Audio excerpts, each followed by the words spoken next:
ಮಂಡ್ಯದಲ್ಲಿ JDS BJP ಮೈತ್ರಿ ಮುನಿಸು ಮುಂದುವರೆದಿದೆ. ನಿನ್ನೆ ಖೇಲೋ ಇಂಡಿಯಾ ವೈಬ್ರೆಂಟ್ ಮಂಡ್ಯ ಹೆಸರಿನಲ್ಲಿ ಕಾರ್ಯಕ್ರಮ ನಡೆದಿತ್ತು. ಎಚ್ಡಿಕೆ ನೇತೃತ್ವದಲ್ಲಿ ನಡೆದ ಕಾರ್ಯಕ್ರಮಕ್ಕೆ ಕೇಂದ್ರ ಕ್ರೀಡಾ ಸಚಿವ ಮನ್ಸುಖ್ ಮಾಂಡೋವಿ ಆಗಮಿಸಿದ್ರು.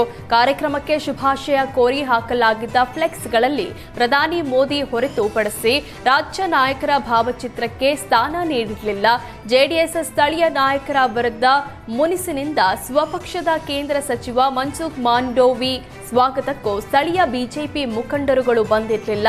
ಚುನಾವಣೆ ಬಳಿಕ ಎಚ್ಡಿಕೆ ಮಂಡ್ಯ ಬಿಜೆಪಿ ಮುಖಂಡರನ್ನ ಕಡೆಗಣಿಸಿದ್ದಾರೆ ಅಂತ ಈ ಹಿಂದೆ ಸ್ಥಳೀಯ ಬಿಜೆಪಿ ಮುಖಂಡರು ಆರೋಪ ಮಾಡಿದ್ರು.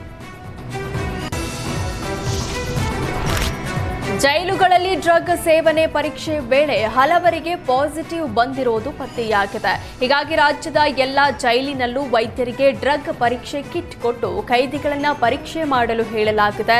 ಸದ್ಯ ಪಾಸಿಟಿವ್ ಬಂದವರನ್ನ ಪ್ರತ್ಯೇಕವಾಗಿ ಇಟ್ಟು ಚಿಕಿತ್ಸೆ ನೀಡಲಾಗ್ತಾ ಇದೆ. ವ್ಯಸನದ ಮಟ್ಟ ಎಷ್ಟಿದೆ ಅಂತ ತಿಳಿದು ಕೈದಿಗಳ ಸ್ಯಾಂಪಲ್ ಮತ್ತೆ ನಿಮಾನ್ಸ್ಗೆ ಕಳಿಸಲಾಗಿದೆ.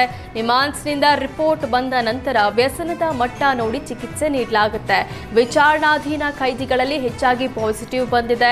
ಸಜಾ ಕೈದಿಗಳಲ್ಲಿ ದೊಡ್ಡ ಪ್ರಮಾಣದಲ್ಲಿ ವ್ಯಸನ ಕಂಡು ಬಂದಿಲ್ಲ. ಸದ್ಯ ಬೆಂಗಳೂರು ಮತ್ತು ಮೈಸೂರು ಜೈಲಿನಲ್ಲಿ ಎಂಡಿಎಂಎ, ಗಾಂಜಾ, ಹೆರಾಯಿನ್, ಕೊಕೇನ್ ಸೇರಿದಂತೆ ಒಟ್ಟು 5 ಮಾದರಿಯ ಡ್ರಗ್ ಸೇವನೆ ಪರೀಕ್ಷೆ ಮಾಡಲಾಗ್ತಾ ಇದೆ.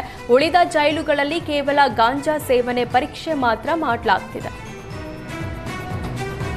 ಇಡೀ ರಾಜ್ಯದಲ್ಲಿ ನಾರ್ಕೋಟಿಕ್ ಸಲುವಾಗಿ ಟೆಸ್ಟ್ ನಾವು ಮಾಡಿಸ್ತಾ ಇದ್ದೀವಿ.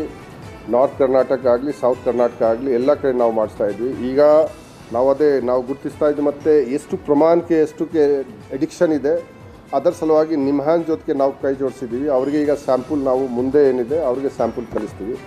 ಮತ್ತು ಕೆಲವು ಜನಕ್ಕೆ ಯಾರು ಎಡಿಕ್ಟೆಡ್ ಇದ್ದಾರೆ ಅವರಿಗೆ ನಾವು ಮೊನ್ನೆ ತಾನೇ ಡಿ ಅಡಿಕ್ಷನ್ ಸೆಂಟರ್ ಓಪನ್ ಮಾಡಿದ್ವಿ. ಅವರಿಗೆ ಸೆಗ್ರಿಗೇಟ್ ಮಾಡಿಕೊಂಡು ಅವ್ರಿಗೆ ಟ್ರೀಟ್ಮೆಂಟ್ ನಾವೀಗ ಕೊಡ್ತೀವಿ. ಎಲ್ಲರಿಗೆ ಯಾರಿಗೆ ಅಡಿಕ್ಟ್ ಇದ್ದಾರೆ ಈ ಪರಪ್ಪನಗರದಲ್ಲಿ ಇದ್ದಾರೆ, ಕೆಲವು ಕಡೆ ಬೇರೆ ಕಡೆ ಕೂಡ ಇದ್ದಾರೆ. ಪ್ರತಿ ತಿಂಗಳ ಇದು ಮಾಡ್ತೀವಿ. ಒಂದು ಸರ್ತಿ ಇದು ಕೆಲಸ ಇಲ್ಲ, ನಾವು ಮಾಡ್ತಾನೆ ಇರಬೇಕು. ಇದು ಈಗ 10% ನಾವು ಮಾಡ್ತೀವಿ, ಮತ್ತೆ ನೆಕ್ಸ್ಟ್ ಮಂತ್ ಮತ್ತೆ 10% ಮಾಡ್ತೀವಿ, ಮತ್ತೆ 10%. ಇದು ನಾವು ಮಾಡ್ತಾನೆ ಇರ್ತೀವಿ. ಯಾಕೆಂದರೆ ಒನ್ ಟೈಮ್ ಇದು ಇಲ್ವೇ ಇಲ್ಲ.